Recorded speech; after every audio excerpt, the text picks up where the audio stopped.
Hi everyone, I'm Jing from NewStars Education and Migration Canberra office. Today I'll be talking about the settled requirement for some of Australian visas.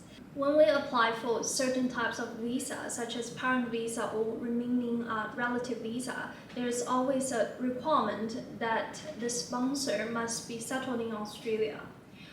According to Migration Regulations 1.03, it defines settled to mean lawfully resident in Australia for a reasonable period. But what does reasonable period mean in these circumstances? Under current policy, there are three categories within which a sponsor can meet the settled requirement.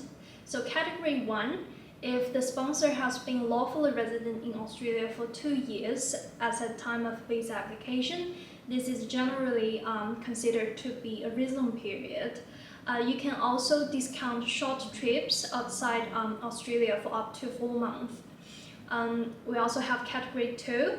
If the sponsor is currently in Australia but has been outside Australia for more than 4 months in the 2-year period immediately before the date of visa application, so they must provide some documentary evidence showing that they're currently settled in Australia. The documents you can provide include your employment contract in Australia, ownership of a house, lease agreement in Australia, etc. We also have category 3. If the sponsor is not in Australia and has not been in Australia for the full 2 years before the application, they also need to provide some documentary evidence as to the reason for the absence. So these are the basic requirements you need to know if you want to sponsor your parents or family members to live in Australia.